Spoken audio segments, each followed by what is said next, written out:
Assalamualaikum warahmatullahi wabarakatuh.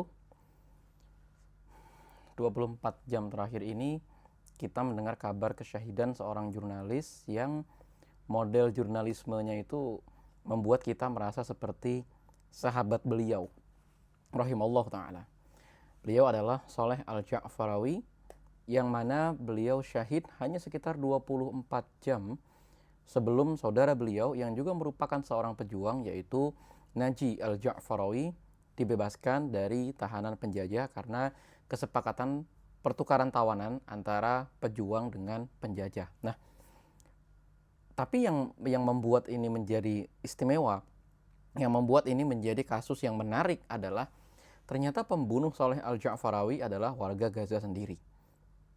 Nah, kemudian ini banyak sekali yang bertanya nih, gimana kronologinya kok bisa terjadi seperti ini? Oke.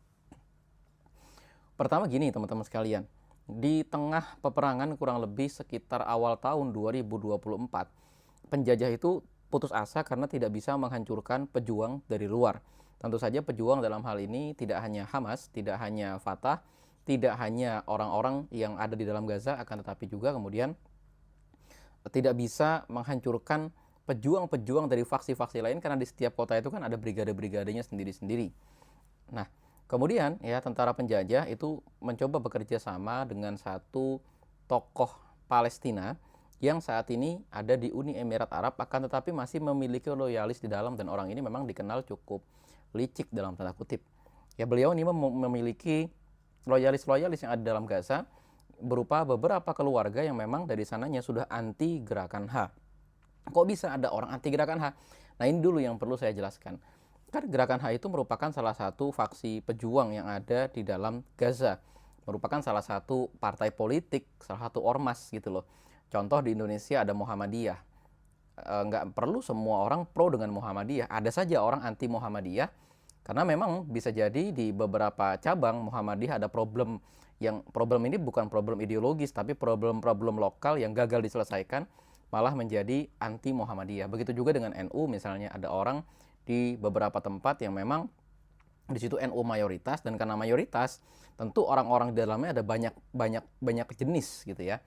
Nah, itu yang menyebabkan akhirnya ketidakpuasan orang di dalam Gaza terhadap gerakan H. Ada juga yang memang dari awal orang-orang ini adalah orang-orang jahat gitu loh. Nah, penjajah memanfaatkan orang-orang semacam ini dan menekan mereka untuk apa? Untuk mau nggak kalian pegang senjata, dengan cara ini nanti kalian bisa mengambil bantuan kemanusiaan yang selama ini dikelola oleh pejuang, yang selama ini dikelola oleh pemerintah Gaza yang notabene mereka ini adalah orang-orang gerakan H, dan Israel menjanjikan nanti kalian akan kami berikan sebidang tanah gitu loh, semacam perkampungan lah yang ada dalam Gaza yang sudah dikuasai lebih dulu oleh tentara penjajah. Kalian ditempatkan di sana dan itu dijadikan sebagai safe zone atau dijadikan sebagai zona aman, yang mana di sana tidak ada tembak-menembak, orang bisa hidup dengan tenang, bantuan melimpah, makanan ada, dan lain sebagainya. Nah, ada sebagian yang tertarik, akan tetapi saat itu karena pejuang dalam tanda kutip orangnya masih pada kuat, masih banyak orangnya, nggak semuanya tertarik. Nah, kemudian tentara penjajah melengkapi aksinya ini dengan menghancurkan penjara-penjara. Kita tahu di sebagian tempat gitu ya, penjara itu isinya ya orang-orang paling jahat yang tentu saja kejahatan itu ketika dihukum mengakibatkan mereka akhirnya membenci pemerintah.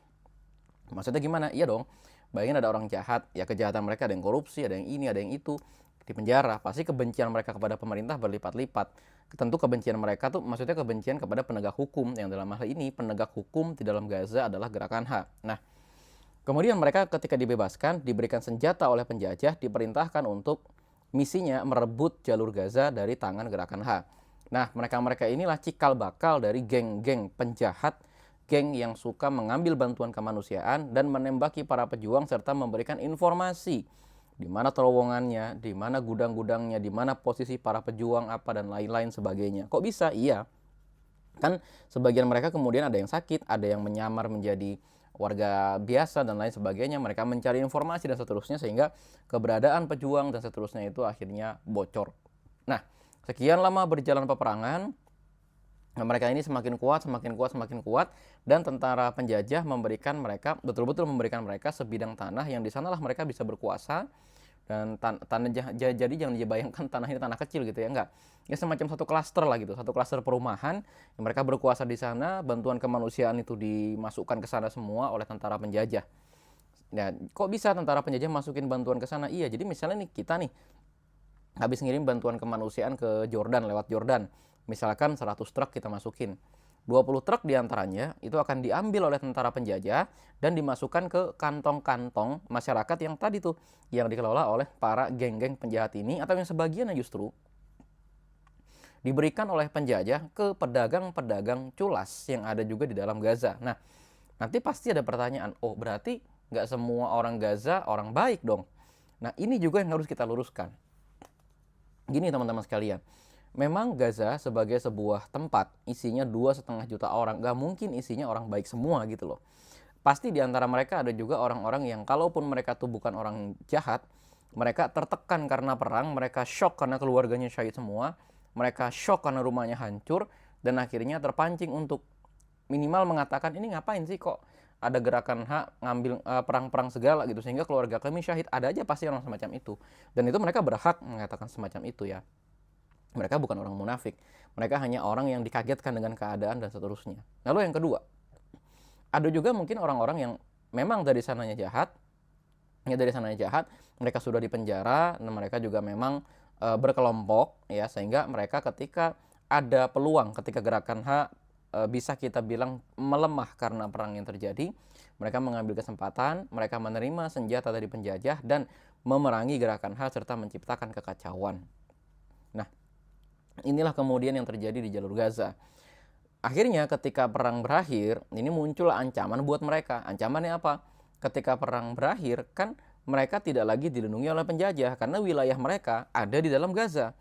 Kalau wilayah mereka ada di luar Gaza, maka mereka pasti masih akan dilindungi oleh penjajah karena kan wilayahnya sudah wilayah penjajahan. Tapi kalau wilayah mereka masih di dalam Gaza, ketika gencatan senjata terjadi, kan penjajah dipaksa mundur dari jalur Gaza. Maka mereka relatif tanpa perlindungan. Mereka tidak punya senjata-senjata berat seperti RPG, mereka tidak punya senjata serangan udara, mereka tidak punya pesawat, tidak punya tank, dan lain sebagainya. Sehingga secara persenjataan tidak lebih unggul daripada pejuang, dan jumlahnya pun sangat sedikit. Sudah begitu, mayoritas warga Gaza masih mendukung para pejuang. Kenapa masih mendukung? Karena memang warga Gaza dan warga Palestina secara umum adalah pro perlawanan. Itu yang jadi masalah. Maka kemudian ketika para pejuang memanfaatkan kesempatan gencatan senjata ini, para pengkhianat ini tahu gitu loh, wah ini kita pasti akan diringkus. Maka kemudian mereka memanfaatkan kelengahan pejuang, mereka memanfaatkan ketiadaannya pejuang di beberapa distrik, kemudian mereka merebut distrik-distrik itu. Itulah yang terjadi teman-teman sekalian. Nah, distrik itu maksudnya bagaimana? Gini, sebagaimana adanya TNI yang ada di Indonesia, para pejuang itu tentu mengorganisasi dirinya seperti ada Kodim, ada Kodam, dan seterusnya. Kodam itu kan setara provinsi, kemudian ada Kodim setara dengan kota, dan seterusnya gitu ya. Nah, seperti itu juga para pejuang. Kan setelah perang itu, ada beberapa regu-regu, ada beberapa kodim-kodim gitu ya, ada beberapa titik yang mana pejuang itu binasa semua. Ada juga beberapa titik yang pejuang itu masih kuat, berhasil mengusir penjajah, dan seterusnya.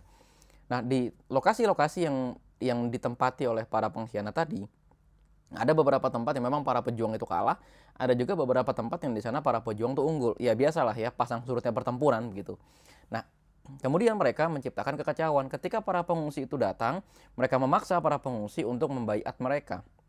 Mereka memaksa para pengungsi untuk taat kepada mereka dan mereka ditembaki. Nah, kemudian ketika terjadi gencatan senjata juga, gerakan Hamas atau gerakan H itu tahu bahwa mereka tidak punya kesempatan yang panjang. Mereka tidak punya waktu banyak untuk bisa membereskan kekacauan ini. Karena apa? Para pengungsi ingin segera kembali ke rumah. Lalu yang kedua, kalau mereka ini dibiarkan, mereka bisa bertambah besar seiring dengan kehancuran perang yang terjadi dan juga seiring dengan mereka lebih bisa bercokol di tempat-tempat tersebut. Makanya para pejuang kemudian langsung merangsek ke tempat tersebut. Para pejuang ini kemudian langsung mengambil kesempatan menghabisi mereka. Nah, ceritanya di tengah-tengah pertempuran, Saleh Al-Ja'farawi itu sedang meliput pertempuran tersebut.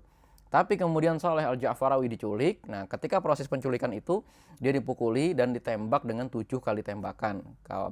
Penculikan ini terjadi di kawasan As-Sabrah, yaitu yang adanya di kota Gaza bagian selatan.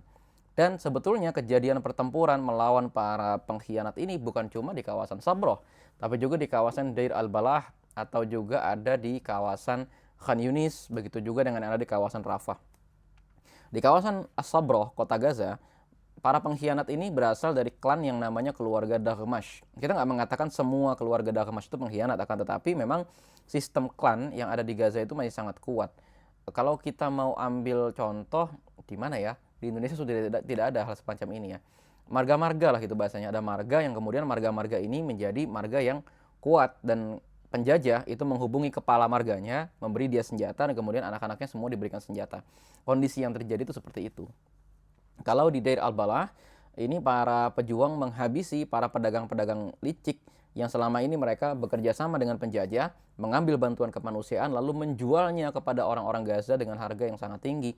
Itulah yang kemudian menyebabkan harga satu kotak bantuan kemanusiaan bisa mencapai 1 hingga 3 juta rupiah. Ini ya, pedagang-pedagang inilah yang kemudian diincar oleh para pejuang. Nah, memanfaatkan interval gencatan senjata ini yang masa kritisnya akan berlangsung sampai dengan 3 hari atau 4 hari ke depan, maka para pejuang tidak punya waktu yang banyak. Ya, para pejuang harus dengan cepat mengorganisasi dirinya, dan saat ini tersiar kabar bahwa sekitar 7.000 anggota keamanan atau sekitar 7.000 tentara disebar ke seluruh wilayah Gaza untuk menindak para orang-orang yang curang ini. 7.000 tentu sangat sedikit untuk ukuran kota Gaza, wilayah jalur Gaza yang sangat luas dari ujung ke ujung sekitar 41 km. Akan tetapi, tentu para pejuang yang lain kan berbagi tugas. Ada yang tugasnya mengawal tawanan yang dilepaskan, ada juga yang tugasnya merawat terowongan dan lain-lain sebagainya. Dan kalau 7.000 orang yang bisa keluar, ini kan artinya pejuang ada dalam keadaan utuh dalam tanda kutip. Mereka melakukan rekrutmen baru, dan mereka terdiri dari anak-anak muda yang siap tempur untuk menghadapi pertempuran selanjutnya. Kesyahidan Saleh Al-Ja'farawi sangat mengejutkan karena terjadi di akhir sekali perang. Ketika perang belum bisa kita katakan berakhir karena masih dalam proses gencatan senjata, akan tetapi di titik akhir ketika masyarakat sudah kembali ke rumahnya, para pejuang juga ada beberapa yang sudah membuka topengnya dan seterusnya, ternyata Saleh Al-Ja'farawi syahid oleh tembakan para pengkhianat ini. Itu kira-kira kronologi ringkasnya teman-teman sekalian, dan mudah-mudahan kita jadi sadar bahwa berita-berita yang dibawa dari jalur Gaza itu adalah berita yang ditebus dengan darah dari para pembawa beritanya, dari para jurnalis. Kita jangan pernah meremehkan berita dari sana, walau sekecil apapun. Assalamualaikum warahmatullahi wabarakatuh.